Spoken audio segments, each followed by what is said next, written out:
Bernard Boyer, Bernard Boyer, que se llamaba la, eh, la prensa en la sociedad contemporánea, en que se discutía todo este conjunto de cosas que ciertamente son fundamentales, ¿verdad? Es decir, tú imagínate que estás trabajando en una determinada empresa de comunicación y entonces por intereses, ¿no? Decide llevar a otro lugar, hacia otros objetivos, los nuevos mandos directivos de la empresa. Tienes derecho a pasar por encima de los que han construido y le han dado vida a ese órgano. Es una cuestión muy importante que habría que plantearse. Lo que le hicieron en el país, por ejemplo, a Sabater, Sí, que lo censuraron. y sin más, ¿eh? De arriba para abajo. Y sin que entrara un comité de redacción, los trabajadores del periódico, trabajadores que han estado ligados a un periódico que ocupó un lugar prominente en la transición española, ¿no? O sea, es un asunto muy difícil, ¿eh? Muy difícil. Sí, es complicado. Pues bien, Igual, si les... Ajá, perdón, un pequeño adelante. comentario, Sí, sí. que yo a veces siento, sin ofender a nadie, que la academia está un poco sobrevalorada Ah, y, y que las cédulas profesionales y los títulos, más allá de un cúmulo de aprendizajes, también son como un aval ante la eh, sociedad y ante las instituciones en las que buscamos empleo. Pero hay gente que viene al mundo con un don muy marcado y que por determinadas circunstancias quizás no tiene la posibilidad de desarrollarlo, sobre todo económica, porque ya se está viendo que en muchas ocasiones para estudiar hay que contar con un presupuesto económico, ¿no? así es. Y hay grandes escritores, grandes actores que no fueron formados en academia, son No, personas no. que vinieron con ese don muy marcado. Y si alguien no hubiera descubierto ese talento, pues no hubieran podido desarrollarse, ¿no? Entonces yo creo que debería haber un justo equilibrio entre quienes nos esforzamos y estudiamos, pero también como darle oportunidades a estas personas que tienen algo que ocultar y Así. que por alguna razón pues no tienen un aval, ¿no? Por así decirlo. Mira, en tiempos ya remotos, cuando era yo profesor de tiempo completo en el departamento, se suscitó una cuestión importante. Un alumno le había dirigido la tesis, Javier Peñalosa, ya murió Javier Peñalosa, poeta, periodista, fue esposo de Dolores Castro, la poeta. Javier, desde que nació con una muy severa discapacidad física, lo dieron por muerto, verdaderamente fue prodigioso que sobreviviera y viviera más o menos 50 años. Javier había dirigido la tesis y lo había hecho muy bien, pero no podía ni firmar como director de tesis, ni estar en el examen profesional. Otro caso se dio con Julio Scherer García, que sí tuvo primaria, secundaria, preparatoria, pero que no había hecho una carrera universitaria, con todo y ser Scherer, el hombre que transforma el periodismo en México, ¿no? Que crea un parteaguas en la prensa en México. Entonces hicimos un movimiento los profesores que tuvimos que llegar hasta el rector, ¿verdad? En el sentido de que se reconociesen una especie, que te diré yo, de, bueno, no sé, ya no me acuerdo cuál fue el nombre técnico, pero una especie de equivalencia a un título que hiciese posible que estas personas pudiesen dirigirte. Imagínate, ¿cómo no podía dirigir una tesis de periodismo Julio Scherer García, el director del Excelsior, ¿no? Digo además antes, un reportero extraordinario, y siempre fue un reportero, porque el verdadero periodista será siempre un reportero. Uno de los problemas graves que tuvimos en México muchos años era que el director general no era periodista, era un hombre que atendía sus propios negocios, sus intereses políticos, pero no sentía, no vivía lo que es el periodismo, ¿no? Para vivirlo hay que ser reportero, indudablemente. Si no es reportero, ¿cómo puede ser director de un periódico? Para eso habrá un gerente para los asuntos pragmáticos, pero el director tiene que entender a los reporteros. Como un director de carrera debe ser alguien que ha dado clases, que sabe lo que es ser un profesor. En fin, son cuestiones que a mí me parecen que son realmente muy importantes, ¿eh? Así es, ya las seguiremos platicando. Sí, ¿Te sí, parece, Paco, si pasamos entonces ya a la última sesión virtual, la lista, y arrancamos? me parece muy bien. Muy bien, están María Fernanda, está Leyanis, está Alejandra, no están ni Daniela ni José Sí, Luis, está ¿verdad? Daniela. Sí, Fue yo la aquí Está primera en estoy. Daniela. llegar, Muy bien. pero no tiene prendida la cámara. Entonces nos faltaría José Luis nada más. Sí, Muy bien, pues vamos pues a arrancar, ¿no? Ay, nosotros teníamos una inquietud, Adelante. sobre la manera de la evaluación del trabajo final. Ajá. Este, dijo que podía ser un video. Un video puede ser algo por escrito, puede ser también algo colectivo. Claro, Ok, yo creo que para eso es necesario que ustedes tuviesen tiempo de reunirse para elaborar un conjunto, ¿verdad? Yo quiero centrarme en el papel de las casas de la cultura, porque las casas de la cultura pueden ser el centro de todo ese aspecto de la cultura como comprensión global, que incluye lo individual, que incluye lo social, el movimiento y el sentido de la historia, eh, las grandes obras artísticas, en fin, ¿no? La cultura cultivada, que diría Edgar Morin, ¿no? Y que es de donde tradicionalmente se alimentaban las personas que ocupaban puestos importantes en los medios de comunicación y también en las empresas, claro. Y entonces, la Casa de la Cultura puede ser el punto al que vas. Quieres escribir, presientas que puedes escribir, pero sobre todo, quieres acabar de encontrar un sentido para ti mismo, ¿no? Entonces vas a la Casa de la Cultura. Ese sentido lo puedes encontrar conforme a tus inclinaciones, sea en la literatura, sea en la música, sea en la artesanía, pero ahí en la Casa de la Cultura suplirías lo que no has tenido, ¿verdad? Y es algo a lo que vas voluntariamente, a trabajar ahí voluntariamente. Entonces me parece sumamente importante ante el vacío cultural que se está dando en las instituciones universitarias.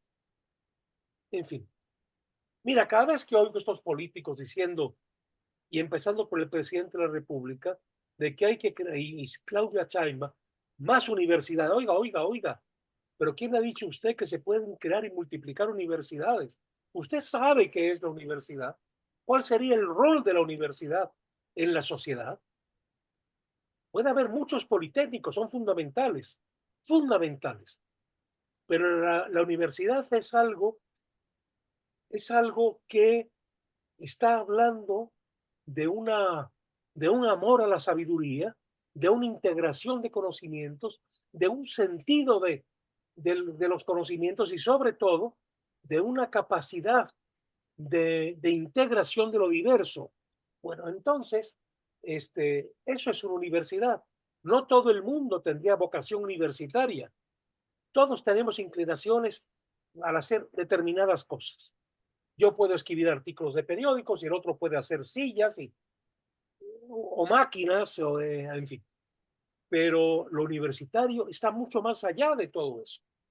Fíjate que un poco desesperado, Herbert Marcuse escribió un artículo de la necesidad de crear lo que llamaba universidades de élite. Hoy en día esto mortificaría mucho, pero universidades donde la cultura jugara un rol esencial. Estuvieses allí estudiando ingeniero, físico o químico, comunicador o sociólogo, pero tenías que estar comprometido con esa necesidad de integración de los saberes culturales, ¿no?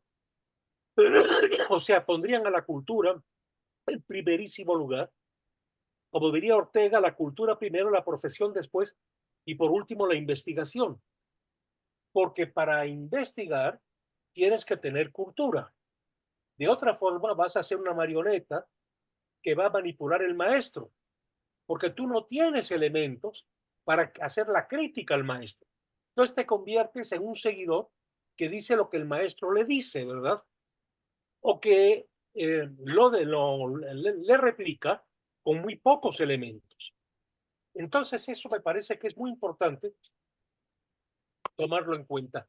La investigación es algo a lo que se llega y sobre todo es algo de la licenciatura avanzada, pero sobre todo ya de los posgrados, en que ya tú tienes un criterio formado y puedes decir, yo me voy al seminario de tal maestro porque lo que él plantea para mí es importante, por ahí me quiero formar y ahí me quiero desarrollar. Y entonces formas parte de grandes proyectos de investigación que se van continuando a lo largo de los años. Entonces eso de crear universidades, pues eso no es tan fácil. ¿Dónde están las personas que tienen realmente cosas que decir a nivel universitario, ¿verdad? En tanto que un politécnico o una escuela técnica, eso es otra cosa, te van a dar los instrumentales para que puedas desempeñar un oficio. En fin, Entonces, sería la problemática, el reto, el desafío de las casas de la cultura en esta coyuntura actual, ¿no? tenga eso es. ¿Cuál es el papel? ¿Qué podrían hacer? ¿Qué pueden ofrecer las casas de la cultura? ¿No? Que pueden admitir una persona que puede no tener ningún título. Un ama de casa, cada vez habrá menos, pero el hecho es que tradicionalmente se ocupaban de la casa, de administrarla, de bla, bla, bla. Pero de pronto descubren un vacío que hay que llenar, una inquietud. Descubren inclinaciones que antes no se les habían revelado. ¿A dónde va a ir?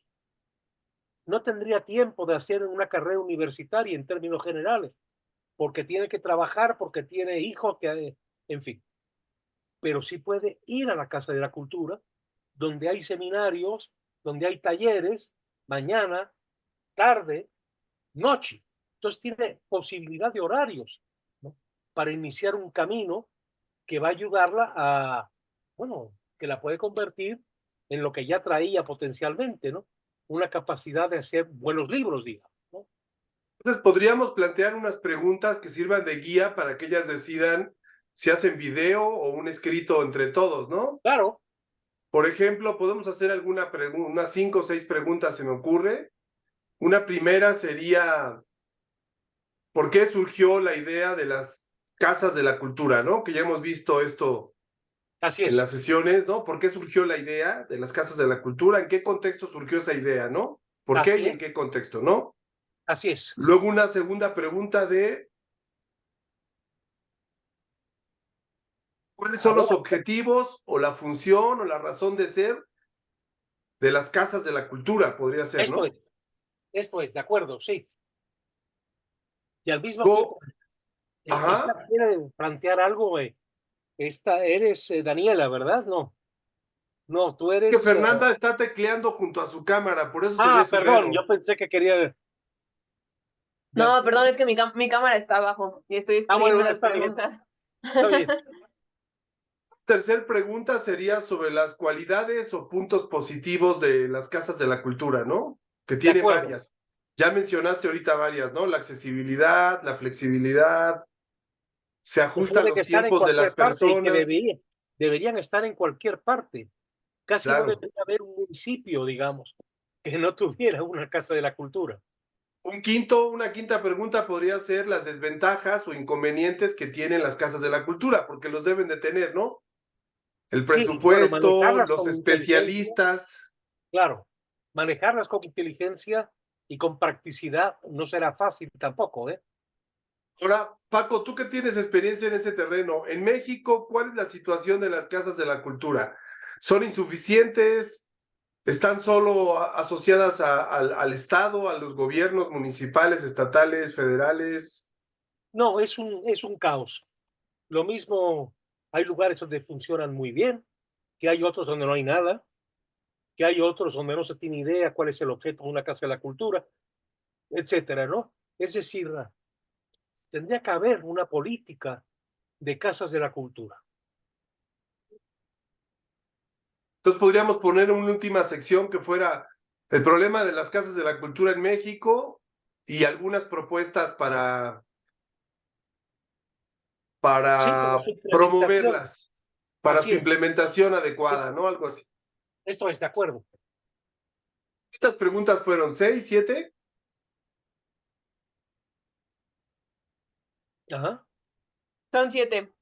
Perfecto. Lo que podríamos hacer, ¿qué les gusta más? Por ejemplo, ¿podría cada quien hacer su respuesta en video a cada pregunta? Y después se edita un video con todas las respuestas por secciones. ¿Es más fácil quizá? ¿O quieren escribir las respuestas cada quien y se juntan en un solo trabajo? Podemos O como las lleva pensarlo. el Claro, día 8 y empezamos a discutir y a interrelacionarlas. de acuerdo, ¿está bien? Piénsenlo ustedes y ya le dirán al profe Paco Pietro qué decidieron. ¿Está bien? Ok. Pero bueno, creo que como guías las preguntas ayudan para que puedan aterrizar más en la propuesta, ¿no, Paco? Estoy totalmente de acuerdo, ¿eh?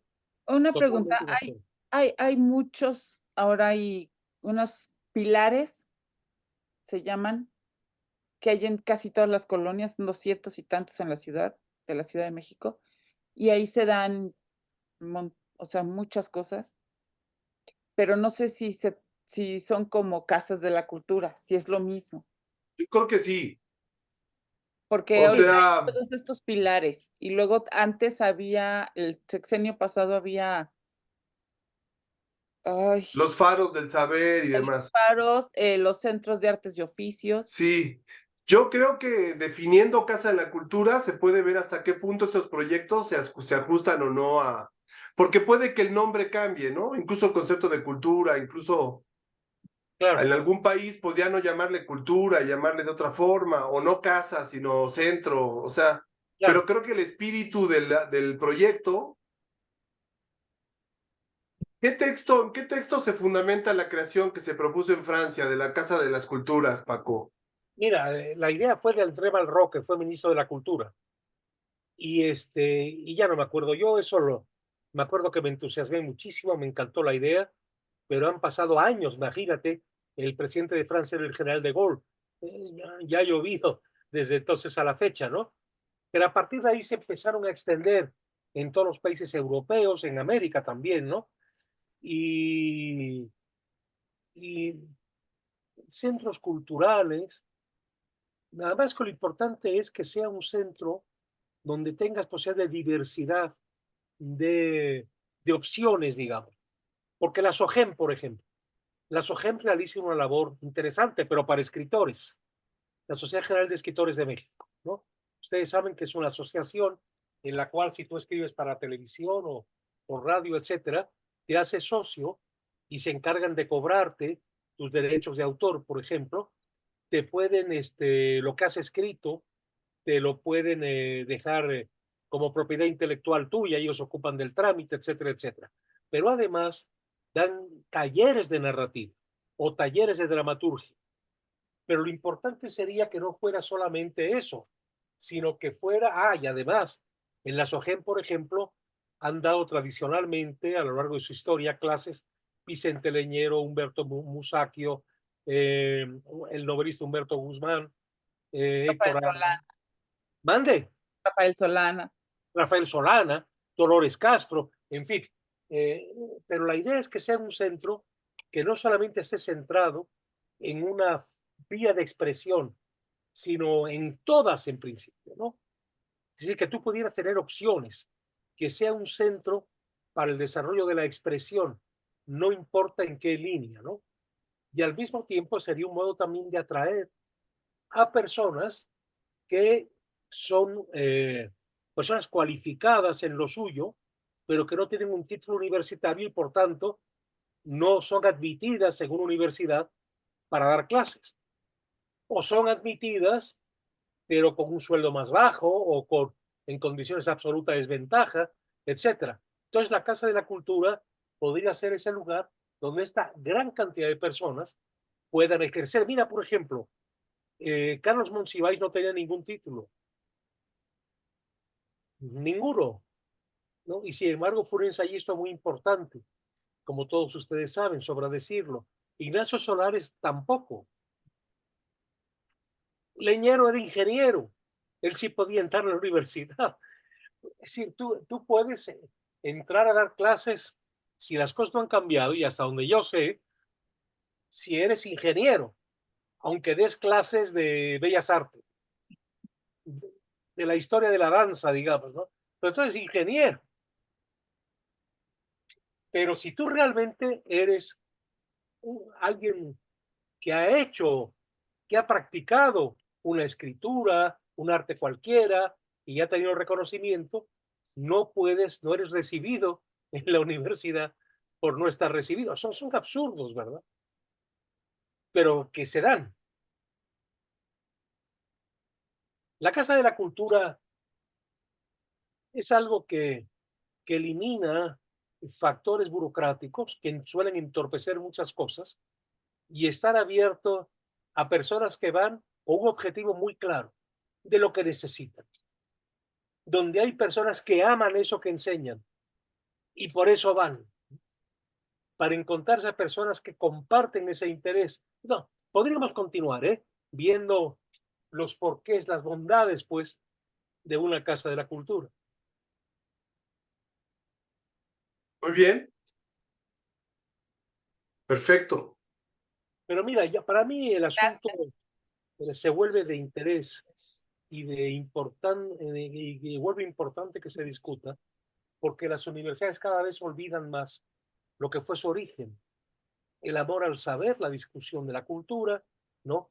Le- el propósito de transformación de lo existente y que ligaba a personas con diversas profesiones o que iban a ejercer diversas profesiones, ¿no?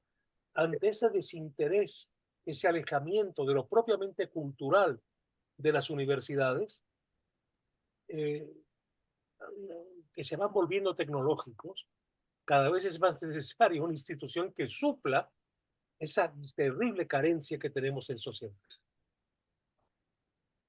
Claro, todo esto cuesta dinero porque hay que pagar a los profesores, a los docentes, ¿verdad?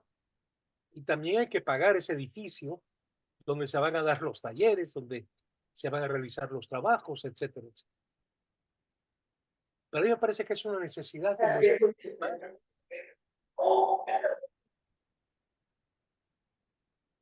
Bueno, ¿cuántos escritores no salieron de talleres? Poniatowska, por ejemplo. ¿Cuántos salieron del taller de Arriola? Arriola era autodidacta, ¿eh? Y no tenía ningún título. Y durante mucho tiempo no lo admitieron en la UNAM, que no podía dar clases, porque no tenía el título universitario. Ni se diga en la Ibero, cuando yo me encargué de coordinar periodismo, era cuando se estaba fraguando todo el cambio en el periodismo por Scherer. Y entonces dije, ¿qué es lo que tengo que hacer? Hablar con Julio y que el equipo que está haciendo el Excelsior sean los profesores en la carrera, ¿no? Y así fue el propio Julio, fue Javier Peñalosa, estuvo López Narváez, estuvo Edse Garamendi, estuvo Enrique Lubet, etcétera. La gente del Excelsior, pues, ¿no? Porque además para mí eso iba dando la idea de los vasos comunicantes en una redacción, que estuvieran de un medio fundamentalmente, pero de un medio que se había caracterizado por rescatar el periodismo como buscadores, los periodistas de verdades, ¿verdad? Con el sentido crítico, despierto, y que comunicaran de alguna forma a los estudiantes el placer de la búsqueda, de la indagación y de la negación también de no pocas cosas, ¿no? Porque eso creaba como una, entre comillas, como una mística que había en ellos y que se transmitiría, se comunicaría a los estudiantes. Entonces sí que tiene que ser el Excelsior, porque los demás periódicos sean malísimos, en todos sentidos. En fin, esa fue una época en México que ya no existe, ahora tenemos diversidad de medios y bueno, esto habría que discutir el cambio porque primero fue la diversidad de medios y después viene como esta cierta homogeneización, ¿no? Que tenemos actualmente, este dominio del mercado, que es algo que se está dando en todos los ámbitos de la vida, y como que un periódico ya no es un centro donde hay vasos comunicantes entre los que ahí trabajan, sino que lo que se mide y lo que se procura es otra cosa. El éxito, las ventas, etcétera. No De voy a decir acuerdo. no me gusta hablar en principio mal de nadie, pero tampoco es hablar mal en principio, ¿no? Pero una persona como Guadalupe Loaesa no tendría lugar en el Excelsior de Chera, ni podría tenerlo. ¿Por qué? Porque si algo nos admitía, era la frivolidad absoluta. En fin, he puesto ese ejemplo como podría poner muchos otros. En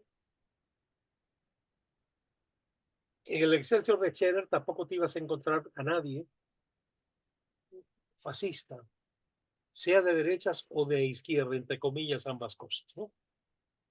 Había un fondo de una tendencia socialdemocrática que, claro, a mí me entusiasma, pero había personas muy ligadas o más ligadas al pensamiento marxista o al personalismo cristiano, pero todos podían hablar y discutir entre ellos. Lo que compartían era mucho más que lo que los separaba. Bueno, pero aquí el director del periódico, se vuelve como un buen editor. Un buen editor podrá decirle un escritor. Me parece extraordinario lo que usted escribe, pero es que usted no tiene nada que ver con lo que le da sentido a esta casa editorial. Eso ya es imposible que se dé. Imposible porque no se da, punto, ¿no?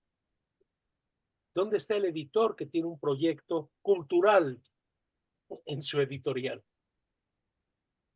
Esta parte que pueden existir editoriales que se dediquen a ver qué va a funcionar, qué va a pegar, qué va a vender más, ¿no? Pero esas son editoriales de último nivel, ¿no? Mira, por ejemplo, cuando yo empecé a publicar, era muy claro el panorama, ¿a dónde querías ir? Las opciones eran Joaquín Mortiz, eran muy pocas, ¿eh? Eran Joaquín Mortiz, era siglo XXI, el Fondo de Cultura Económica fundamentalmente. ¿Sí?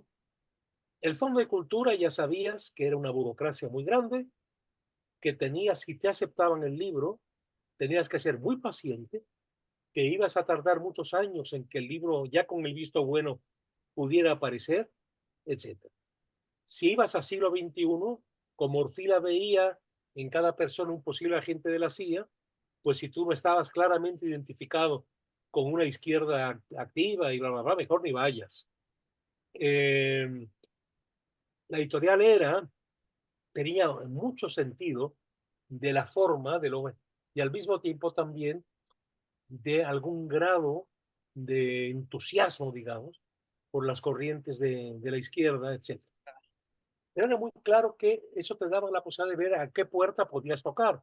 Don Joaquín Díez Canedo buscaba obras que tuviesen una voluntad de estilo. Esto le importaba muchísimo.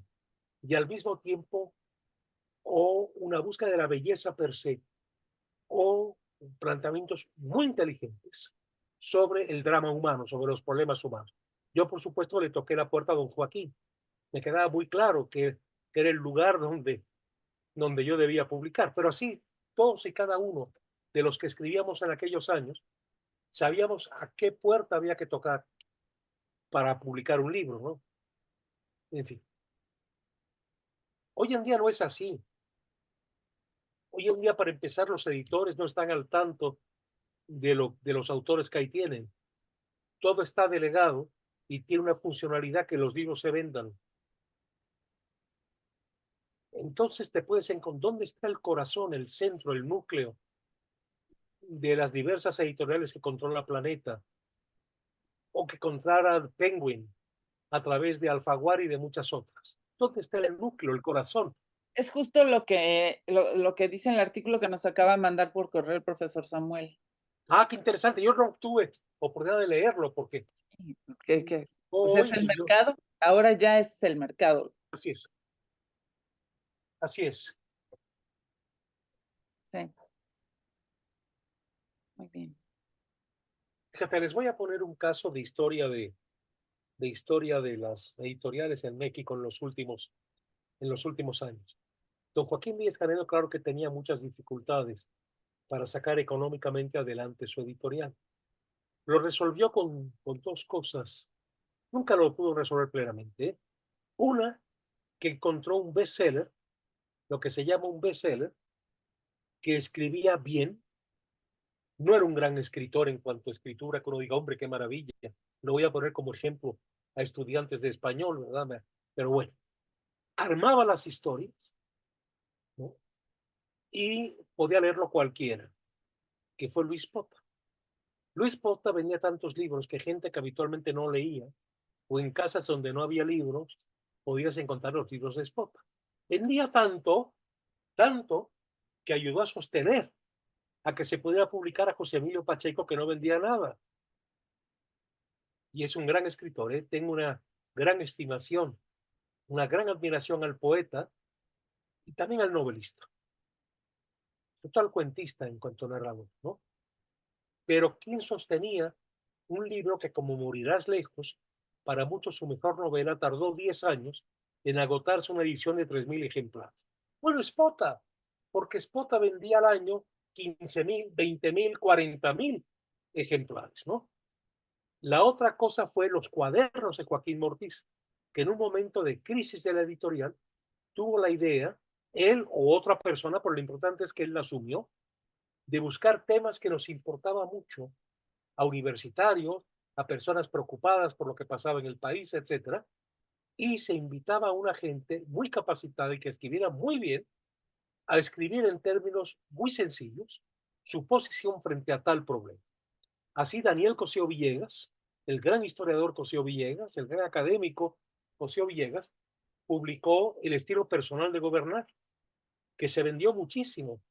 Hacía ver que Luis Echeverría era un hombre dominado por ocurrencias, por ímpetus, o, en fin, que era un desastre de alguna forma, que no había una estructura seria, que no era un real hombre de Estado, etcétera, ¿no? Y eso funcionó extraordinariamente bien. Miren, para darles un ejemplo de aquellos tiempos de Echeverría, un día se le ocurrió hablar pésimo del gobierno de Franco, hizo bien, pues de alguna forma, pero como presidente y jefe de Estado, pues, tenía que moderarse porque había muchos negocios con España, etcétera. Y entonces hacía rajatabla, dijo que los españoles no podían entrar a México si no se les daba una visa. Y entonces se quedaron varados en el aeropuerto, españoles que tenían 40 años viviendo aquí, con hijos y nietos aquí, etcétera. Bueno, esa barbaridad la hizo este hombre. Otra fue cuando atacó a los judíos y al sionismo internacional y empezaron a salir capitales de México. No hay que olvidar que un porcentaje muy alto de los negocios, de los que dan trabajo en México, son judíos mexicanos, pero judíos, pues, ¿no? Esta barbaridad nos costó mucho y tuvo que dar marcha atrás necesariamente, ¿no? Ocurrencias. Y todo eso lo va analizando Daniel Cosío Villegas. Pero salieron muchos otros libros sobre temas muy actuales. Por ejemplo, había una clase media cada vez más ilustrada, cada vez más activa, cada vez más crítica, sobre todo. Y entonces Gabriel Careaga, un sociólogo que ya murió, profesor de la UNAM en Ciencias Sociales, publicó algo así de la clase media. Se vendió muchísimo. Bueno, pero como esto sacaba muchos volúmenes al año, don Joaquín, de personas muy serias que escribían muy bien y que atraían pues el interés. Eso no era que a él le importara mucho publicarlo. Lo que le importaba era tener dinero para lo que a él más le gustaba, que era publicar literatura, incluso poesía. Fue la única editorial que publicaba 5 o 6 volúmenes de poesía al año y que copatrocinó el premio de Aguascalientes de poesía, donde publicaron casi todos nuestros grandes poetas, ¿verdad? De muchos años para acá. Eso ya no existe. Era una colección muy bonita, muy cuidada, muy en fin. Pero todo eso era lo que don Joaquín buscaba publicar, eran cosas que a él le llenaran, que para él fueran realmente importantes, etcétera. Y me acuerdo que uno de sus lectores, en sus dictámenes, siempre ponía este es un libro para ser publicado por Joaquín Mortis, ¿no? Lo cual era un elogio. Cuando ahí me dio él una copia del dictamen de mi primera novela, sin firmar, claro está, quién fue el que mandó el dictamen, cuando yo leí aquello, hombre, me sentí muy bien, porque yo quería estar ahí en la Casa Mortis, como también un día toqué la puerta del Excelsior y me recibió el propio Cheddar. Yo acababa de salir de la carrera y Cheddar me dijo, bueno, ¿y usted qué quiere hacer? En primer lugar me recibió, a ver si yo le tocaba a O'Farrill, que era otro director de periódico, si me iba a recibir un muchacho salido de la universidad recientemente. Pues claro que no, pero Cheddar sí. ¿Y usted qué quiere? Le dije, mira, a mí lo que me interesa es la literatura, la novela, el teatro, vaya a saber a Ero Rodríguez Toro. Y me mandó inmediatamente a la oficina de Ero, que era subdirector y en aquel tiempo director del Diorama de la Cultura. Y Ero inmediatamente me dijo, ¿trae algo? Le dije, sí, claro, traía un artículo, déjemelo. Y yo dije, a lo mejor esto se olvidó del artículo, le hablé a la semana porque no había aparecido, y me dijo, hábleme otra vez la semana que viene, y hábleme otra vez. Y a la tercera semana me dijo, compre el periódico el domingo. Le digo, siempre lo hago. Bueno, pues este domingo con mayor razón. Y apareció mi artículo a 8 columnas. No, hombre, yo ese día dormí con el periódico bajo la almohada. Pero era el orgullo de estar ahí, no de codearme con Ricardo Garibay, con Vicente Leñero, con ser de la casa, digamos, ¿no? Ser de la casa Mortiz, ser de la casa Excelsior. Bueno, eso hoy en día siento que hay un vacío de alguna forma, ¿no? Todo es tan ecléctico que realmente esa pertenencia, pues no tienes la posibilidad de, ¿no? Vas a un lugar donde te pagan porque escribes bien, porque te lees suficientes personas y hasta ahí llega el asunto. Pero eso difícilmente lo podamos cambiar, ¿eh? ¿Qué puede hacer la universidad? O al menos algunos centros universitarios.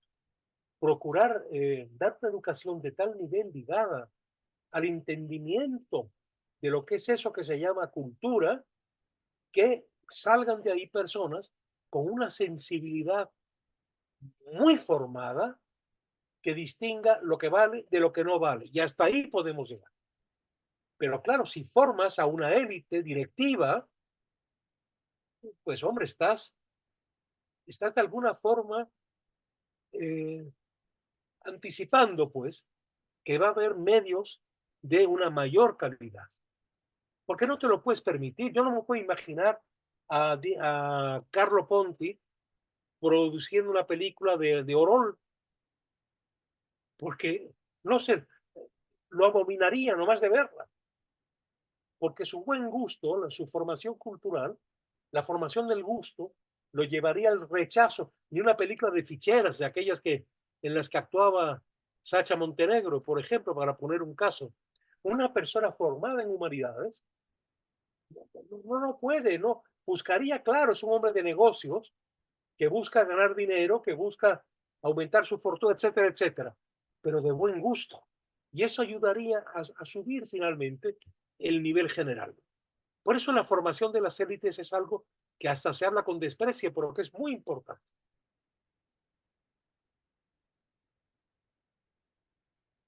En fin, eso.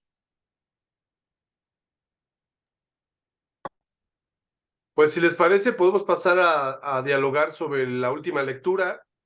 Ajá.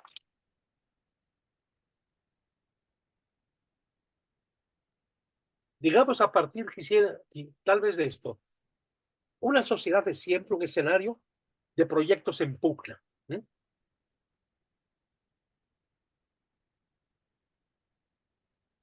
¿Esto está en qué página, Paco? Está al principio en este primer párrafo, yo creo, a ver.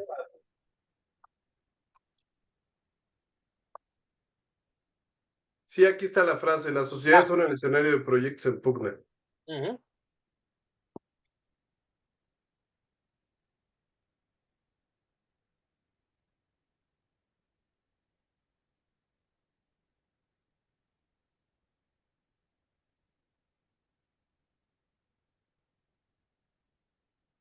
Mira, aquí yo escribo lo siguiente. Es el despliegue de libertades comprometidas lo que marca la diferencia entre la humanidad primitiva y la que marcó la diferencia radical con la vida animal. La vida propiamente humana es la que se centra en la conciencia moral, en el cultivo de la interioridad y la preservación de la diferencia. ¿Cuántos siglos tuvieron que pasar para que hombres y mujeres dijeran yo, dijeran tú, fueran conscientes de que el nosotros es algo para construir desde la amistad? Eso es un hecho histórico que los grandes antropólogos, etnólogos, constataron. En las sociedades tradicionales, todavía tenemos sociedades tradicionales entre nosotros, sociedades que podemos también calificar como arcaicas, como donde la gente le tiene mucho miedo al yo y mucho miedo al tú. El yo y al tú, decir yo, decir tú, es algo a lo que se llega. Cuando hay un proceso de diferenciación, de libertad y de sentido de transformación como necesario al cuerpo social. Por ejemplo, en la lengua china, el pronombre yo no existe y el pronombre tú tampoco. En la lengua china, creo que en la japonesa también, pero no me crean. En la china sí sé por un sinólogo al que conocí y traté. En la lengua se habla metafóricamente. Por ejemplo, estoy frente a ti y digo, esta cosa un tanto nebulosa que está aquí, frente a esa luminosidad que está frente a mí. Pero no digo yo y no digo tú. Por ejemplo, en lo que todavía ha persistido en México de las culturas, de la sensibilidad de las culturas mesoamericanas, el yo no es tan frecuente, ¿eh? Ni el tú tampoco, ¿eh? Y se habla mucho a partir de un nosotros. Se evita, por eso al principio hicieron tanto cortocircuito. Primero, los españoles exiliados en las universidades, y luego mucho más cortocircuito, los argentinos y un poco menos, pero los chilenos también. Porque ese yo iba por delante y eso caía muy gordo. Digo, tú puedes ser tu ególatra que quieras, pero conforme a nuestra tradición, decir el yo de un modo tan categórico es algo que no cae bien. Es una disrupción y es una disonancia. Y decir, mira tú, ajá, cuidado, todo es más delicado, todo es mucho más fino. Pueden imaginar el proceso de comunicación entre, imaginarlo, soñarlo, digamos, entre los europeos, los españoles fundamentalmente, no importa de qué región, que llegaron acá frente a mexicas, tlaxcaltecas, otomíes, etcétera, etcétera. Estos tenían un sentido, pues, de la discreción, una modestia, que es un modo de cortesía también, frente a la entronización del yo y de lo categórico y definitivo. Eso era un choque que pasó mucho tiempo para que llegaran el uno a tocarse del otro y el otro a tocarse del uno, es decir, para que se diese una simbiosis y surgiera propiamente lo mexicano, donde el yo no es tan fuerte como el yo de los argentinos, ¿no? O de los propios españoles, pero tampoco es el consenso del puro nosotros, ¿no? Sino se dice con mucha suavidad yo y se pronuncia el tú. Al yo se llega muy tarde. Si ustedes leen los escritos de los griegos, etcétera, verán que el yo está muy disimulado. El yo empieza a cobrar cierta fuerza en la cultura grecolatina a partir de los romanos, y no al principio, de su cultura. Es algo a lo que van llegando, a lo que se va llegando. El yo y el tú. La cultura arcaica es una cultura del consenso. Y es una cultura que cuando se reúnen los ancianos, algo que ya aparece del año del caldo, pero eso todavía funciona en nuestras sociedades tradicionales existentes. Una vez que se llega a un consenso, aunque tú en principio difirieras, asumes el consenso, aceptas el consenso. Y entonces es posible llegar a decisiones de consenso. La democracia formal burguesa y occidental es algo que no vas a encontrar en una sociedad tradicional. Ir a votar, así a votar, yo y en secreto, y luego un resultado que responde a una estadística, digamos, a una matemática, digamos, ¿no? Eso no tiene nada que ver con las sociedades tradicionales, con las sociedades arcaicas. En fin.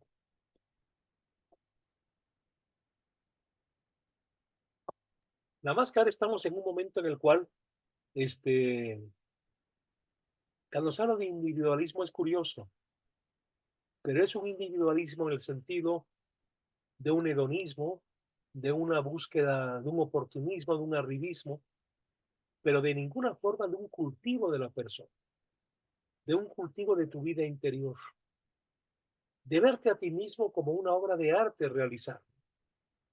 Eso, eso yo lo siento, al menos yo lo siento ausente, ¿no?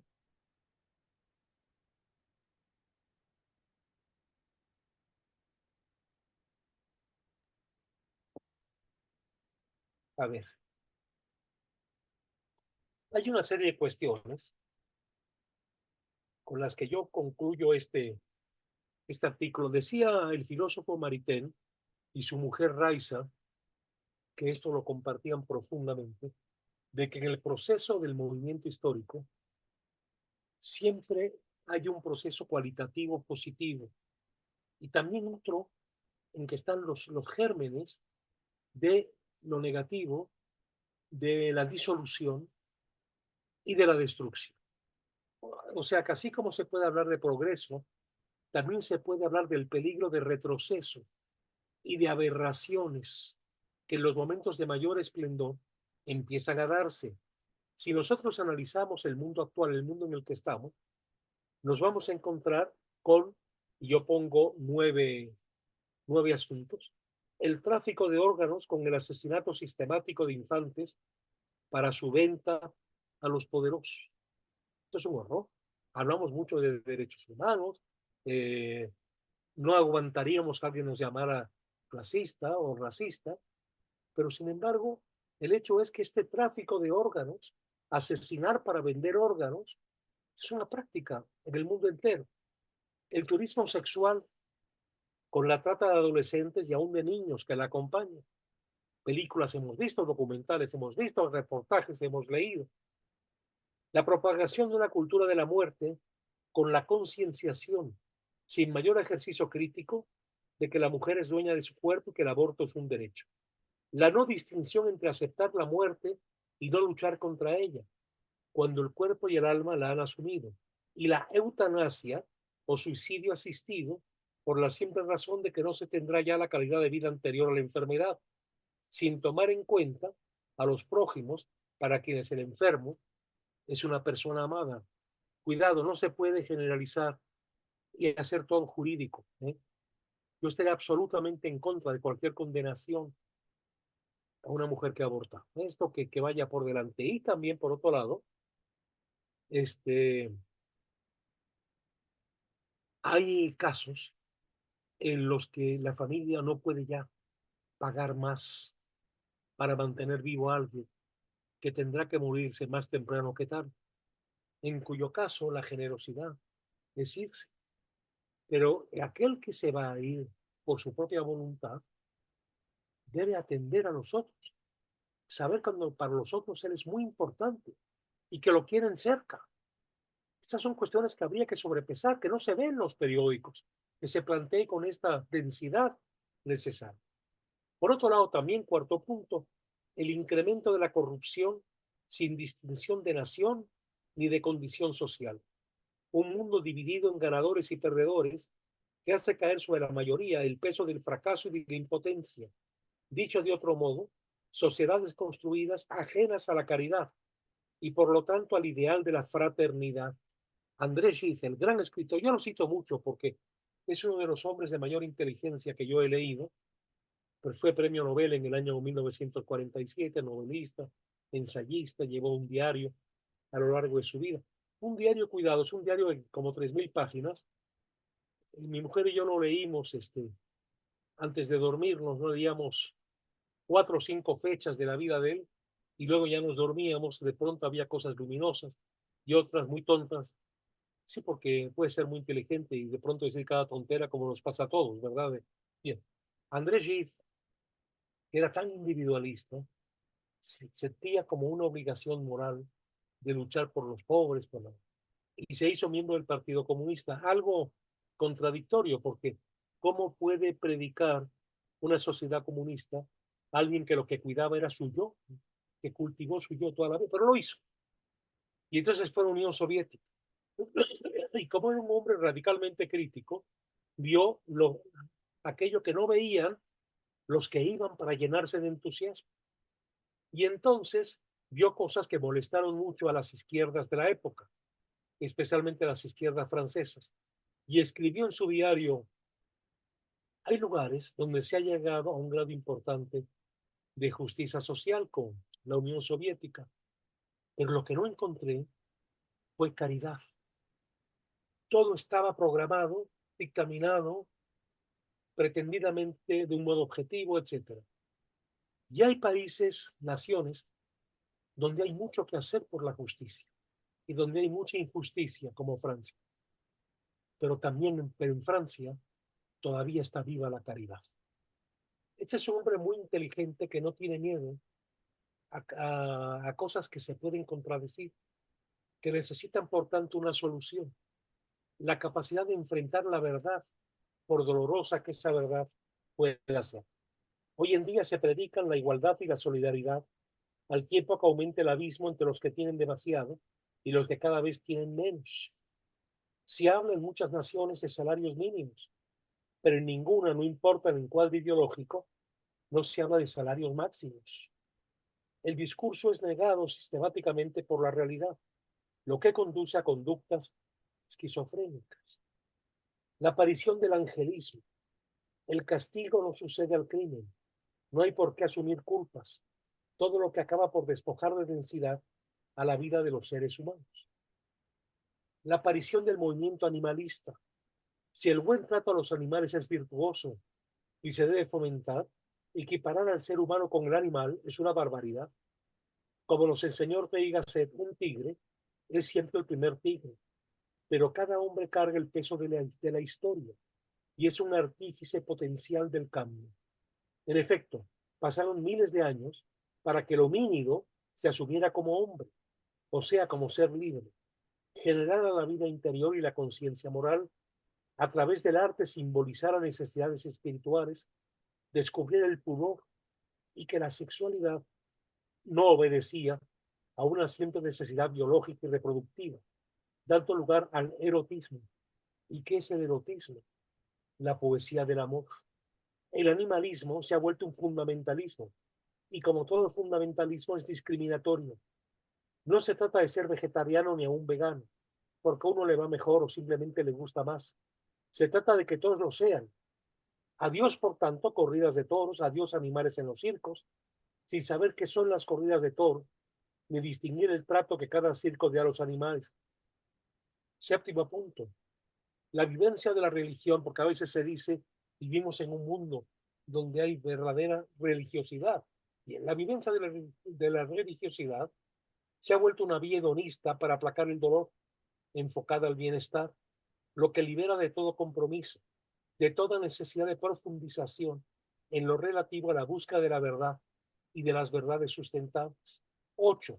El no reconocimiento de límites en la búsqueda del placer como sentido mismo de la existencia. He aquí un asunto que nos llevaría a reflexionar sobre la pareja homosexual o lésbica que no puede tener hijos, pero que no acepta la limitación y busca un vientre de alquiler. Los matrimonios que deciden no procrear o que lo hacen en el límite mismo de la posibilidad física. Niños que perderán la convivencia con abuelos aún activos y deseosos de transmitirles alegrías, conocimientos, etc. Matrimonios que viven cada quien en su casa como para exorcizar rutinas y obligaciones, para no padecer al otro en sus malos momentos. Todo lo que sería decisivo en la construcción del amor. Se trata en todo caso de vivir como si fuera posible prescindir del sacrificio, a menudo de la renuncia y de la abnegación. Entonces, ¿cómo asumir, por ejemplo, la llegada de un hijo o una hija con una discapacidad fuerte, sea física, sea intelectual o ambas? Y noveno, el imperio del mercado. Pues si no hay verdades trascendentales, es el reino del costo-beneficio en el corto plazo. Se impone lo que gusta al mayor número y que implica el menor esfuerzo posible. Esto es la degradación del arte y la degradación de la educación. Y en todos estos puntos, a mí me aterran. Y es algo que percibo en el mundo contemporáneo. En fin, esto está escrito, pero ustedes están aquí para criticarlo negativa o positivamente, como quieran. Adelante, quien quiera hacer comentarios, podemos empezar a escucharlos. Leyanis tenía la mano alzada. Adelante. Sí, con respecto a lo que usted estaba comentando hace un rato de los 9 puntos, Sí, sí. esos 9 puntos que usted menciona están en un contexto en el que usted dice que a medida que aumenta qué? el bien, que a medida que aumenta el bien, también Sí. aumenta el No mal. te oigo. Perdón. ¿Se fue la voz? ¿Ahora me escuchan? Yo sí escucho. Sí, creo que es el profesor. ¿Los demás me escuchan? Sí, a él se le congeló yo creo que la imagen. Vamos a esperar a Sí, que... sí, sí.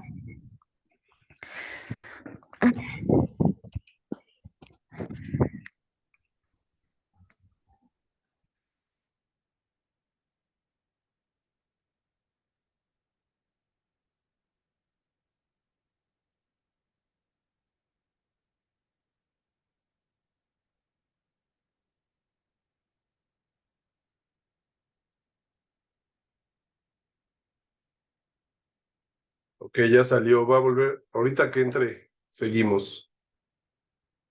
Sí, hace rato se le había congelado la imagen un par de veces.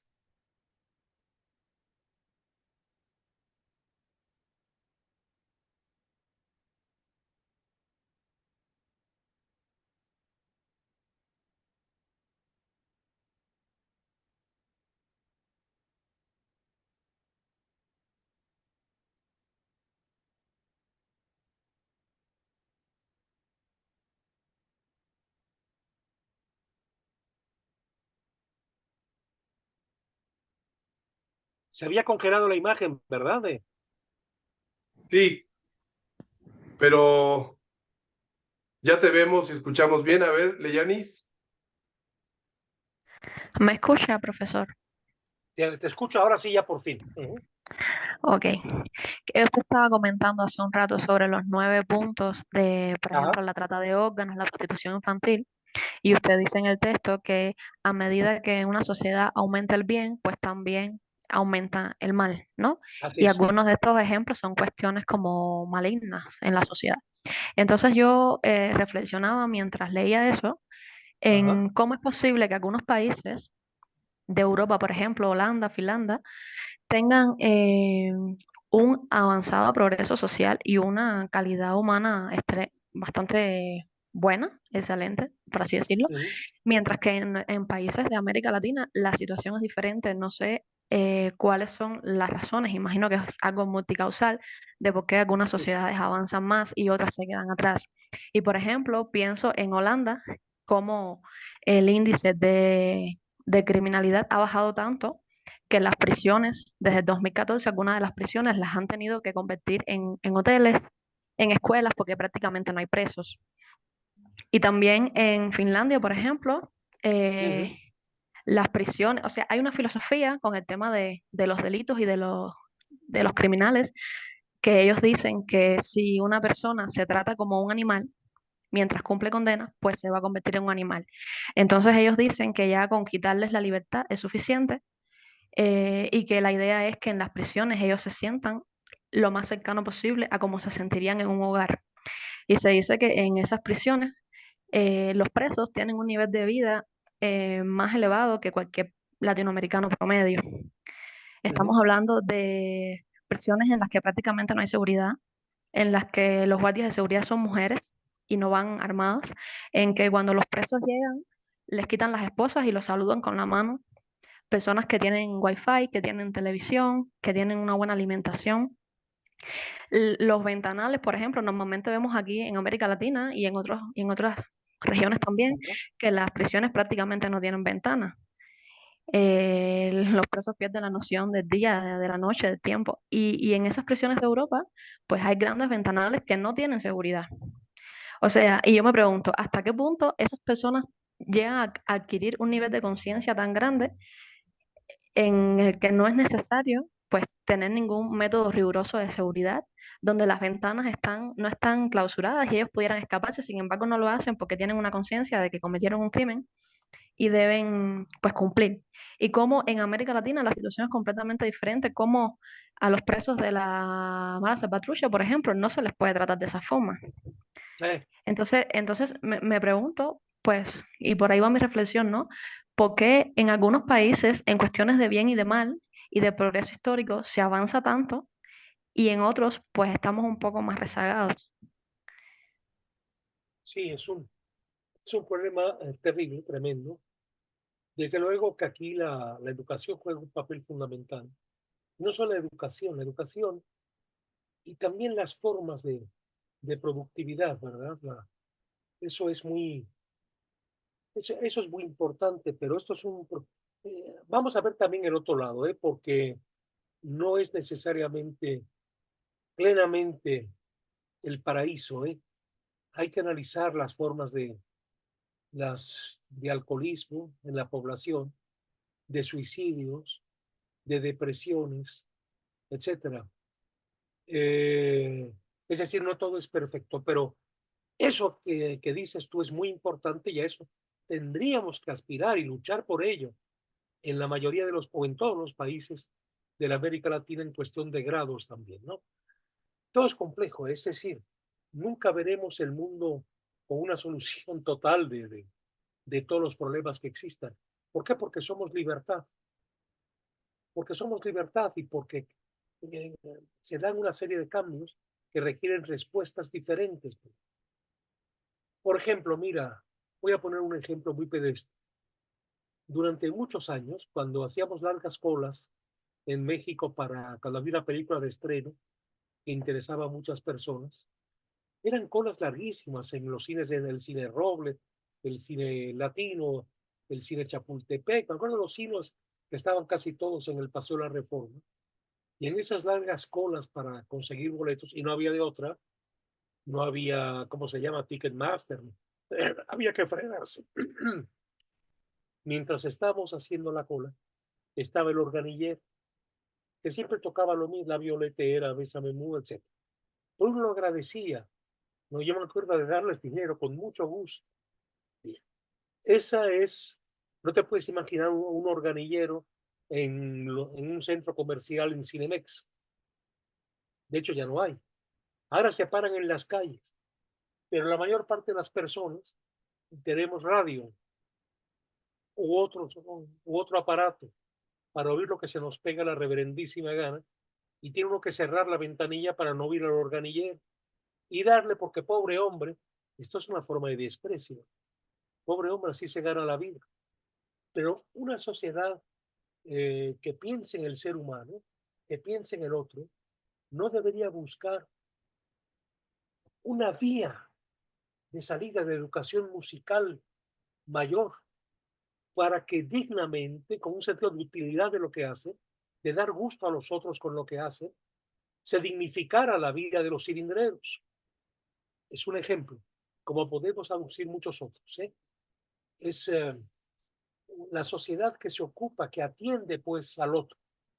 La sociedad donde no hay personas sin casa, no porque quieran, porque gitanos habrá siempre. Esos que no quisieran vivir así, que quisieran tener un techo, tener para comer, no hay un modo de que esas personas se encontrasen dónde ir para aprender algo, para tener una ocupación. Bueno, son muchas cosas que las sociedades mejor organizadas han logrado y han resuelto. Pero como dices, eso no pasa, lamentablemente, en prácticamente toda la América Latina y es lamentable. Y es algo contra lo que hay que luchar, ¿no? No, las cárceles son tremendas, porque yo recuerdo haber visitado un gran amigo mío que estudió la carrera, que fue guerrillero y una persona admirable por demás. Y yo lo iba a ver ahí a Lecumberri, al penal donde estaba. ¿Quién Y fue? mande, ¿Quién fue? Alberto Ulloa, de la segunda Ah, generación. De la segunda generación. La primera visita nunca lo olvidaré. Creo que les conté, ¿no? Me formé y me dijeron, ese es un político, váyase a esa fila. Me formé cuando llegué, en México no hay presos políticos. Una mentira mansalva, pues había toda una crujía llena de presos políticos, ¿verdad? Y entonces fórmese en la otra. Me formé en los presos comunes, ese es político. Bueno, esto era esquizofrénica, era un cuento de Kafka el que estaba yo viviendo. Cuando finalmente me vuelvo a formar donde estaban los políticos, me, me dicen, mire señor, aquí no queremos melenudos, mechudos, me dijo. Yo tenía en ese tiempo el pelo largo, ¿no? Vayas a cortar el pelo antes. Y además está usted vestido de azul. Y aquí nadie puede entrar vestido de azul, porque así se vestían los presos, era el uniforme. No el que yo traía, pero era el mismo color, digo, ¿no? Entonces me tuve que ir y tuve que regresar a la semana con el pelo cortado, vestido de otro color, en fin. Se volvió a repetir lo mismo. Finalmente pude entrar y de un modo muy desagradable me metieron en un baño colectivo, de modo muy grosero, me tuve que desnudar para que vieran que no tuviera yo nada dentro. Cuando voy avanzando en un largo corredor, vi de pronto que al topar con pared había un bar, estaba alfombrado, había algunas botellas muy finas, tequila Herradura, coñac Martel, whisky Johnny Walker, en fin, ¿no? Y yo dije, hombre, si aquí está él, pues vamos a hablar como si nos íbamos a un bar el viernes en la noche a conversar, ¿verdad? Y cuando voy a entrar, porque ahí estaban los narcos, desde entonces, viene un tipo muy grande, muy fuerte, avanzándose a mí con una mirada verdaderamente amenazante, me dio mucho miedo. Y me eché para atrás y de pronto dije, basta. Y me voy corriendo y pregunto al primero que pasó, la crujía o la crujía o. Y me dice, derecho, siga. Entonces me voy rapidísimo, pasé por el patio de los presos comunes y las mayores obscenidades tuve que escucharlas y aguantarlas. Cuando llegué finalmente a la puerta, ¿a quién viene usted a ver? Y yo dije el nombre de él, Alberto Ulloa Bornemann. Y me dijeron, el francés. Y dijeron, señor, es mexicano de mucha generación. El señor Bornemann es francés. Bueno, pues el francés, pues él es mi amigo y lo vengo a ver. No está aquí, de que no puede ser. Y ya pensaba en el regreso hasta la salida otra vez, ¿no? En eso llegó la esposa de él. Paco, qué gusto que hayas venido. Alberto le va a dar mucho gusto, etcétera, ¿no? Ahora le digo. Y entonces llegó, vino él a recogerme y ya pude pasar a conversar tranquilamente con él. Luego su esposa me dijo, Paco, otro que lo viene a ver de la carrera es Héctor Aguilar Camín. ¿Por qué no le hablas a Héctor? Se vienen juntos y me avisan antes para dejarle una lana pues a todos para que nos dejaran pasar tranquilamente. Esa fue la experiencia de una primera visita a la cárcel. Ya las siguientes le hablaba yo a ella, a Tere, contribuía yo y Héctor con algo para que no se le hiciera pesado a ella, ¿verdad? Y así aceitando a los policías podíamos llegar a visitar. Horrible, ¿sí? Horrible. Y luego, bueno, ese era el estado de la prisión de Lecumberri, a la que él había llegado porque su papá tuvo la intuición de que lo habían agarrado. Y como era el jefe de periodistas de los estados, movió cielo y tierra hasta saber que su hija estaba en el campo militar, donde muchos que entraron con él ya habían muerto, habían sido torturados y muertos. Esa es la guerra sucia de la que no se habló, de la que los periodistas no hablaban, ¿no? Porque era peligroso en aquel tiempo, porque te podían desaparecer en aquel tiempo muy fácilmente. Y entonces tuvo la suerte de salvarse, le curaron sus heridas, lo que quieras, eh, y lo presentaron en el noticiario de Sabludovsky, como ustedes saben, era un soldado del presidente, o si no lo saben, yo se los cuento, porque ustedes son muy jóvenes para aquellos años del noticiario de Saludos que veía, como quien dice, todo México, y allí él tuvo que decir que estaba arrepentido. Luego sí se arrepintió y de veras, y muy en serio, y hasta escribió un libro importantísimo, que fue traducido al inglés y a otras lenguas. Pero así era la situación, ¿verdad? Era, así que puedes esperar tú de una rehabilitación en una cárcel, sin contar el exceso de población en las cárceles, ¿verdad? En fin, sí tienes razón. Mira, la educación es un factor fundamental. El, el nivel cultural de lo que la gente se impregna a través de los medios de comunicación, del cine, de la televisión, etcétera, etcétera, ¿verdad? Todo eso hace que las costumbres sean más suaves. Eso tampoco resuelve el problema de una vez y para siempre. Hay muchas formas de depresión. Esta es una sociedad, en una sociedad de ganadores y perdedores. Si lo que habitualmente se entiende por decir ya la hizo, saber que no la hiciste, que en el fondo eres menospreciado, eso genera resentimiento. Y el resentimiento lleva formas de, de evasión, que depende de cada quien, de la situación existencial de cada quien, van a ser muy diferentes. La drogadicción, por ejemplo, todas las contradicciones. Cuando uno oye, por ejemplo, que se habla en contra de los peligros de las adicciones y te encuentras con que en IMED actualmente pasa un eslogan, pasa un promocional de la marihuana, entre otras cosas, ¿no? Que es muy bueno, que qué sé yo, que hay que avanzar, que bueno. Pero finalmente, estas son formas, aparte que sirva para quitar el dolor, son formas de alejarse del nivel de la conciencia profunda. Y eso es malo, porque uno debe ser muy consciente de lo que hace para afirmar o negar la propia vida. Yo hice una vez en mi vida, porque no quería no saber qué era, la experiencia de las marihuanas. Y a mí me dio horror por mi tendencia a vivir muy consciente. Yo creo que hay un modo de soñar que es válido, que es fundamental para vivir, de lo imaginario, pero que no necesito estar drogado para entrar al nivel de lo imaginario. Entonces, en mi caso fue un rechazo natural.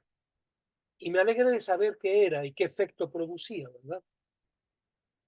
Y hasta ahí llegó una primera y última. ¿No? Pero lo bueno, y luego hay cosas muy misteriosas en que uno no puede juzgar, como el alcohol. Yo padecí un padre alcohólico, no se lo deseo a nadie. En tanto que en mi caso, y no hay ningún mérito, soy una persona que ama profundamente el vino, pero ahora me estoy tomando una copita de vino con el agua y luego me tomaré otra con los alimentos. Pero no necesito más, con eso tengo. Y hay quien vive encadenado. ¿Por qué? Por predisposición, no necesariamente. Hay algo que es biológico y te vuelves un alcohólico por una tendencia que está en ti y que la lucha contra ella es terrible. Es terrible. Quizá Alcohólicos Anónimos sea lo que más ha avanzado, ¿verdad? Y que parte del principio de reconocerte como tal y de hablar y discutir con otros, que es una forma de comunicación extraordinaria, con los que padecen lo mismo, poder hablar y poder contar la experiencia y tener presente que no puedes eludirlo, tienes que enfrentarlo. Hugo Iriart, que escribió ese libro que se llama Vivir y Beber, que publicó Cal y Arena, que es un libro muy recomendable, el gran escritor Hugo Iriart y el gran pensador Hugo Iriart era alcohólico y luchó porque había cosas horribles de su personalidad y de la de cualquiera hubiera sido, que afloraban con el alcohol y dañaba sus relaciones personales. Y entonces entró a Alcohólicos Anónimos, pero lo que lo curó fue una conversión católica. Su familia abundan los ateos y los jacobinos. Y Hugo dio la sorpresa de una conversión cristiana, religiosa profunda, y no bebe. Y una vez lo fui yo a ver porque lo querían invitar a Alemania y me preguntó el alemán que organizó esto si yo lo conocía. Y dije, sí, sí, claro. Voy a México el tal día, ¿me puedes hacer una cita con él? Y encantado. Y fuimos a casa de Hugo, el alemán y yo, y me acuerdo que sacó una botella, ya no me acuerdo de qué, de un coñac español, de un brandy, no sé si Fundador o Soberano o el que haya sido, y lo puso delante por si queríamos beber nosotros, junto con el café. Él no bebió nada, pero verlo y decir que no era un aliciente para decirle que no a la bebida. Y en efecto superó el alcoholismo, que no es fácil. Y lo primero que tienes que decir es que serás alcohólico siempre, aunque no bebas. Tienes que saber. Bueno, por analogía, yo lo conocí a través del cigarrillo. Muchos alumnos míos, que yo fumaba constantemente, no me imaginaba sin el cigarro en la boca, ¿verdad? Y pues sí me costó mucho trabajo. Es una adicción. El cigarro sí me pudo. El alcohol no, el alcohol para mí es un gozo, pero no tengo el peligro, ¿no? Digo, ya mis 82 años, ya qué peligro voy a tener, ¿verdad? Sencillamente no me apetece más que beber mi vinito, saboreándolo, porque sí lo gozo mucho, pero cuando se acaba la copa, se acabó la copa. No necesito otro. Y con el cigarro no era así. Era otro, y otro, y otro, y lo que es peor, aunque ya no lo gozara, seguía mecánicamente fuerte. El ser humano es muy complejo. A veces los políticos y los empresarios quieren simplificarlo todo, ¿no? Y no es así. Por eso los cambios positivos en sociedad son tan lentos, son procesos tan lentos. Si lo que dice Leyanis es verdad, hay una enorme diferencia de estar en una prisión holandesa o sueca o noruega o finlandesa que estar en una prisión hispanoamericana o africana. Por ejemplo, no sé en el Extremo Oriente cómo se maneja el asunto.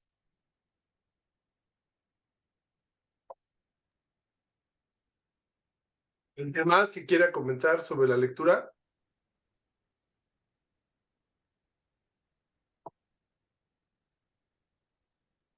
Miren, hay un libro de cuentos muy hermoso de Graham Greene que se llama La Última Palabra. La Última Palabra es el cuento que le da nombre al volumen, The Last Work.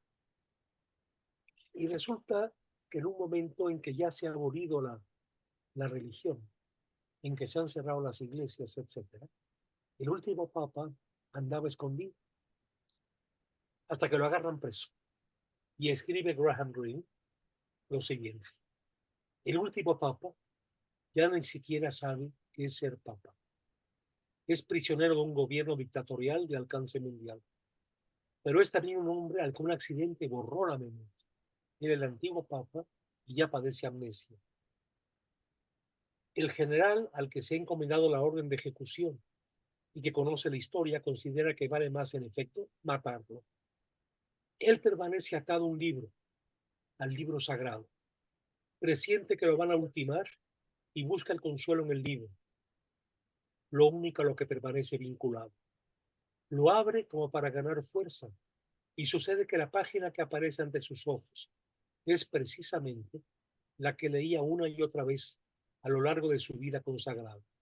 Lee: estaba en el mundo y el mundo fue hecho por él, pero el mundo no lo conocía. Nadie sabía ya quién era el Papa, que era un Papa. Quiere matarme, ¿verdad? Le dice el ex Papa al militar. Sí. El viejo sintió un alivio, pero no miedo. Dijo al militar: usted me mandará a donde he querido ir en los últimos 20 años, a las tinieblas. Oh, las tinieblas que yo concebía no eran la muerte, eran una ausencia de luz. Usted, sin embargo, me mandará la luz. Le estoy agradecido. El militar le ofrece de comer y de beber, pero el viejo solo le acepta una copa de vino. Cuando el anciano papa tuvo la copa entre sus manos, en una lengua que el militar no entendía, susurró, claro, en latín: Corpus Domini Nostri, y concluye el narrador el relato de este modo: cuando su último enemigo bebió el cáliz, disparó. Entre la presión sobre el gatillo y la explosión, una extraña y escalofriante duda cruzó su mente, la mente del militar. ¿Es posible que aquello en lo que ese hombre creyó sea verdad? El primer cristiano de tiempos nuevos nacerá cuando ha asesinado al último cristiano. Es un gran cuento con un final extraordinario y sorpresivo. Lo asesina en efecto y a partir de ahí se inicia su conversión. Surge el primer cristiano en un mundo sin cristiano. Es un bellísimo cuento este de Graham Greene, que fue un autor con una penetración sobre el mal notabilísima, ¿no? Sobre el mal y también sobre sus carencias, sobre sus limitaciones, en fin, ¿no? A lo que Lo voy pone, es que, lo puso en el fragmento que leímos, ¿no? Del superhombre a Superman. en efecto, así es. Ajá. Y toda esa parte, todo esa lectura me parece tan oportuna, me parece que de hecho, subrayé algunas citas, ¿no? Como Ah, esta de que en la medida en la que la idea de Dios abandona a los seres humanos, más y más se entregan a las ilusiones vanas. Vencer el envejecimiento, imaginar que el hombre ha conquistado otros planetas en los que se bien. podrá hacer la América, que nuevos medicamentos derrotarán al cáncer, a la cirrosis, a la Eh, hepatitis, que los corazones artificiales reemplazarán a uno demasiado usado. Los intelectuales, por su parte, proclaman que pronto terminará la historia y quedarnos instalados en un presente sempiterno. Así los hombres y las mujeres conoceríamos una renovación genética y dejaríamos de odiar, de asesinar. Habríamos alcanzado la paz perpetua. Y es. entonces se acaba la historia y todo es paz y todo son las cárceles como las de Holanda. Bueno, Y de repente pues ya necesitamos volver, regresar y volver a tener la guerra y volver a estar vivos otra vez, ¿no? Porque así usted, es. usted plantea que si, que si estamos, que esta vida hedonista como un poco animalesca de vivir el presente constantemente, nada más el instante, sin preocuparse, es como van a vivir los que realmente van a ser los esclavos de una élite que manejan Eso toda es. todos los recursos de esa vida feliz, ¿no? Y Así es. fácil. Entonces, es pues para allá vamos, ¿no? Y es lo que está haciendo Elon Musk, por ejemplo, que quiere que Eh, se produzcan solamente los blancos ricos, ¿no? así es. Y que solamente van a ser, cyborgs mejores y superhumanos los que tengan posibilidades. Y entonces vamos a vivir, no sé, de qué lado, ¿no? Si del lado de los privilegiados o del lado que son la base combustible que va a sostener a los humanos felices, o no sé, Así es. Y se va a o a las procurar máquinas también, felices. claro, y se va a procurar también, la aceptación de morirte a partir de, ¿qué te diré yo?, de facilitarte la muerte, ¿no? Que te vayas, ¿no? La señora Lagarde, esta financiera que ha trabajado en la burocracia internacional tantos años, una y otra vez dice, es que somos demasiados. Bueno, entonces diga usted como Platón, ¿no?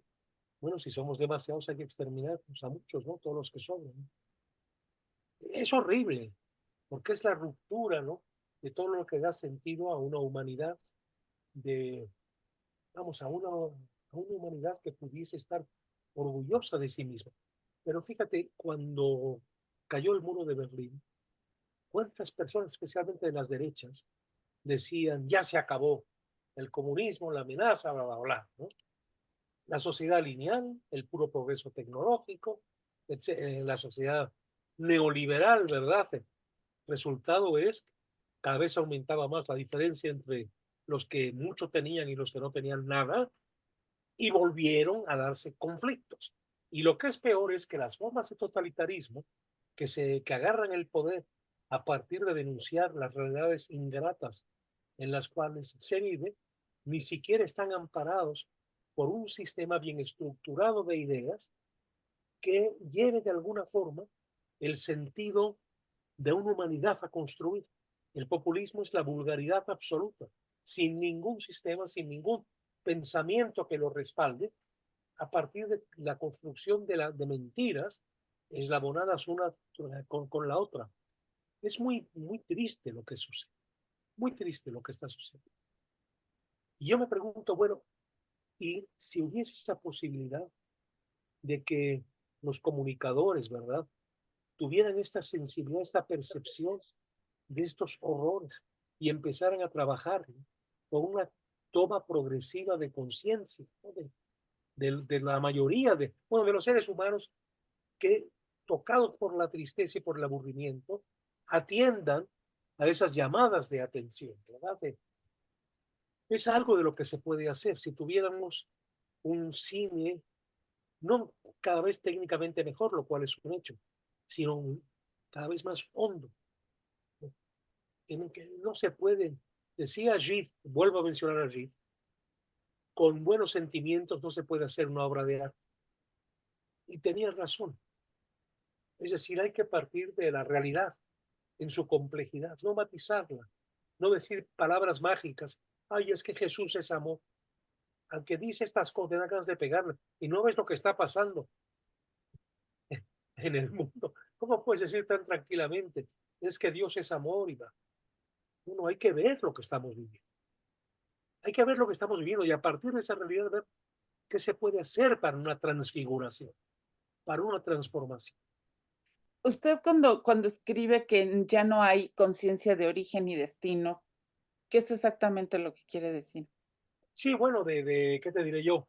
Me refiero a la pérdida del sentido, a la no preocupación por el sentido.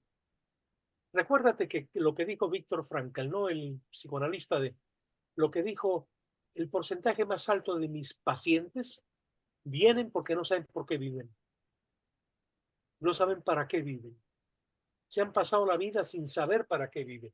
Y entonces resulta que empiezan a cobrar sentido de realismo obras como las de Kafka, que cuando aparece no se entiende, a lo que nos iba a llevar todo un aparato burocrático cuyo fondo nos está diciendo que este es el mejor de los mundos posibles y que no hay nada más que hacer. Y el teatro del absurdo de Ionesco, Samuel Beckett, etcétera, es una literatura que no se podría haber entendido si estas personas hubieran nacido en la Edad Media, que ni siquiera hubieran podido hacer ese tipo de literatura, porque había una vinculación fundamental entre los seres humanos. Cuando no hay esa vinculación, cuando todo puede ser, cuando no hay posibilidad incluso de armar tus propios sueños y fantasías desde ti mismo, entonces todo se va volviendo absurdo. Recuerden, la cantante calva es una obra que ya no la ve casi nadie.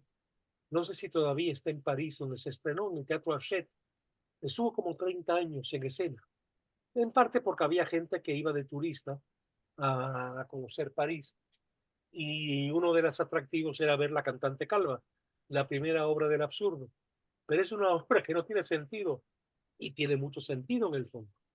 Un matrimonio inglés que está conversando de cosas que ya sabe. Nadie sorprende a nadie, ¿no? No tienen nada nuevo que decir. Y así va toda la obra con cosas puramente absurdas.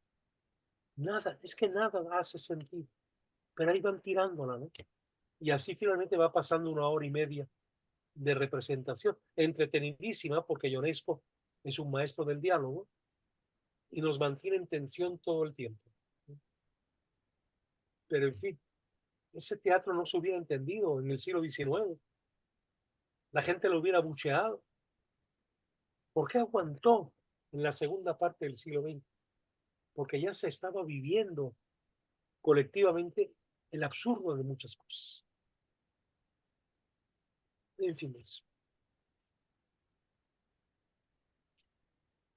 Entonces, y por ejemplo, también con respecto a la lectura, podríamos decir que hay que buscar en la sociedad vivir el equilibrio entre la soberbia y el quietismo. No, bueno, fíjate que yo no haría la oposición. El quietismo es terrible porque el quietismo es como cierta sociedad protestante que surgió en Venezuela, en que la fundadora, la señora Mimi o la madre Mimi, decía que hay que aceptar las cosas sin chistar, porque es lo que nos manda Dios. A mí me parecía espantoso. Es el Ahí principio fueron de a la parar secta. unos hijos, los nietos de Bartlett, y Bartlett se enojó y los mandó a sacar, no por otra cosa, sino por su mentalidad, ¿verdad? Les hizo un bien si los finalmente, aunque quién sabe, porque si los sacaron a la fuerza con policía mexicana y todo, y los devolvieron a México, quién sabe si no soñarían, no sé qué fue de ellos. Lo único que sé, eso lo sé por proceso, porque ahí se publicó todo esto, ¿no? Pero el quietismo es eso, ¿eh? El quietismo es no te muevas, todo es para bien, todo Dios lo quiere para ti. Tú tranquilo, quieto, tú confía. No es terrible, ¿no? Algo de eso se vive en las sociedades tradicionales. Las cosas son como las quiso Dios, y todo obedece a la voluntad de Dios. Pero una sociedad que se transforma, una sociedad en que muchos seres humanos están buscando nuevos horizontes cualitativamente superiores, es una sociedad crítica. Es el rebelde que dice que no, que es lo que nos dice Camus. Por eso el maestro Ramón Zorrilla, uno de los mejores maestros que tuve en CTI, comunicación, como se le decía antes, Ramón, Ramón decía una y otra vez, ¿verdad?, que era fundamental la lectura del hombre rebelde. Y él decía, ese ensayo de Albert Camus debería ser una lectura obligatoria para todos los que estudien comunicación, porque te despoja de ilusiones vanas, lo cual es muy importante. Si no es a partir de enfrentar la realidad, de asumir la realidad, no podemos hacer absolutamente nada. Vivimos de ilusiones que no tienen fondo, que no tienen raíz, digamos, ¿no? Es lo que pasa con Sí, los jóvenes ahora, esto es. que Eso viven es a lo que yo través de veo. Instagram, ¿no? Eso es lo que yo veo. Lo que yo percibo y me parece terrible. Es Sí, decir, hay necesidad pues de agitarlos también, de que se muevan, de que vean, e incluso que se den cuenta que si viven buscando formas de evasión, eso nos lleva necesariamente a un aburrimiento perpetuo. Llega un momento en el cual ya ninguna novedad de veras es novedad para ti, te toca, te conmueve, te convulsiona en el mejor de los sentidos. Todo es igual, ¿no? Y llega un momento en que te aburres de todo, de ti mismo, porque ya no te construiste a ti mismo. Y si no te construiste a ti mismo, entonces la vida es un aburrimiento feroz. Si no hay proyecto, pues, por tanto movimiento. ¿Por qué leer es importante? Porque leer te lleva a enfrentarte contigo mismo, a ver a los otros a través de los personajes de un novelista, a ver a los otros y a ver las diferencias, y al mismo tiempo el darte cuenta que siempre habrá otros y que es importante que haya otros. Y a partir de esa otredad, de ese salir de ti, tú mismo te vas creciendo. Mira, hay un momento en una novela de Munterland que se llama La Rosa de Arena, en que el protagonista reflexiona así: ¿quién es un militar demasiado sensible? Un hombre que acabará siendo un desertor. ¿Quién es un sacerdote demasiado sensible? Alguien que acabará colgando los hábitos. Y lo más importante, ¿quién es un juez demasiado sensible? Alguien que acabará absolviendo a todo el mundo. Pero para llegar a liberarte del vicio de juzgar, porque si juzgas, tú estás en el lado bueno. Entonces ya no te reexaminas a ti mismo, no te metes dentro de ti mismo, no te autocriticas, ¿no? Entonces finalmente cuando te dejas tocar por el otro, descubres que hay pequeñeces en ti, que hay limitaciones en ti, que a lo mejor tú hubieras sido ese asesino al que están juzgando ahora en un tribunal, pero que no Fíjate fuiste que yo, un mi amor, asesino, no por virtud, sino porque te faltó el fíjate que valor. yo, mi amor, Y entonces la detienes el mayoría de estos desgraciados que te dicen das no creer cuenta en por Dios otro lado cuál es tienen terrible. más suerte que cualquier. Mande, Antes, perdón. Si Todo te bien, das se cuenta metió de un que es audio. necesario juzgar en un juicio porque tiene que haber un principio de orden social, pero no lo haces con triunfalismos. Lo haces reconociendo tu propia pequeñez. Suspendes el juicio. En fin, tu juicio interior.